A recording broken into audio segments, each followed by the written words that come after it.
દશેરા પર્વ પર ફરસાણની દુકાનો પર ઉમટી ભીડ, જલેબી ફાફડાની ખરીદી માટે લાગી લાંબી લાઈનો। આજે દશેરાના પાવન પર્વ નિમિત્તે સુરત શહેરમાં ફરસાણની દુકાનો પર ભારે ભીડ જોવા મળી રહી છે। દશેરાના દિવસે જલેબી અને ફાફડાનું વિશેષ મહત્વ માનવામાં આવતું હોવાથી સવારથી જ સુરતીલાલાઓ તેની ખરીદી માટે ઉમટી પડ્યા છે। સુરતના અડાજણ વિસ્તારમાં આવેલી ફરસાણની દુકાનો પર તો જલેબી અને ફાફડા ખરીદવા માટે લોકોની લાંબી લાઈનો જોવા મળી હતી। આ વર્ષે પણ લોકો ઉત્સાહપૂર્વક આ પરંપરાગત નાસ્તાની ખરીદી કરી રહ્યા છે। સુરતની એક પરંપરા રહી છે કે દશેરાના દિવસ દરમિયાન સુરતીલાલાઓ લાખો રૂપિયાના જલેબી ફાફડાઓ આરોગી જાય છે। આ જ કારણોસર વેપારીઓએ વહેલી સવારથી જ ગ્રાહકોને પહોંચી વળવા માટે તમામ તૈયારીઓ અગાઉથી પૂર્ણ કરી લીધી હતી। જો કે આ વર્ષે ફરસાણના ભાવમાં પણ વધારો જોવા મળી રહ્યો છે, તેમ છતાં લોકોના ઉત્સાહમાં કોઈ ઘટાડો થયો નથી અને મોટી સંખ્યામાં લોકો ખરીદી કરવા માટે પહોંચી રહ્યા છે। Reporter Sunil Ganjawala, Ahmedabad Dastak news 24।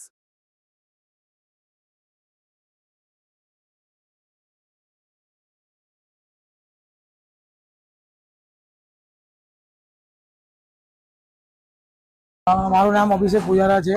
મારી દુકાનનું નામ શિવ ખમણ ફરસાણ હાઉસ છે, જે ચોકસીવાડીની સામે આપણી દુકાન આવેલી છે છેલ્લા 30 વર્ષથી। કયા પ્રકારની ગ્રાહકી છે અને કઈ રીતે ભાવનો શું છે, લોકોને શું સંદેશો આપશો? જે આપણા ભાવનો કોઈ ફેરફાર નથી।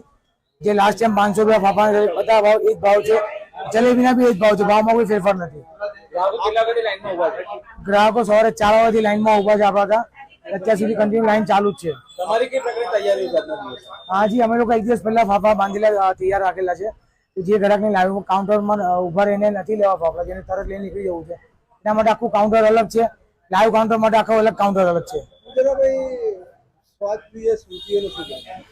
સ્વાદપ્રિય સૂચનો તો પહેલા આપણે જે લાઈનમાં ઉભા છે એના માટે આપણે શિવ ખમણ પરિવાર એનો આભાર માને છે કે જે સવારના 4 વાગ્યાના ઉભા રહીને 2 કલાક ઉભા રહીને પછી પ્રેમથી હસતા મળે ફાફા લઈને જાય છે। શિવ ખમણની વાત કરીએ તો કેટલા કિલોનો માલ બનાવી દીધો છે અને કઈ રીતે?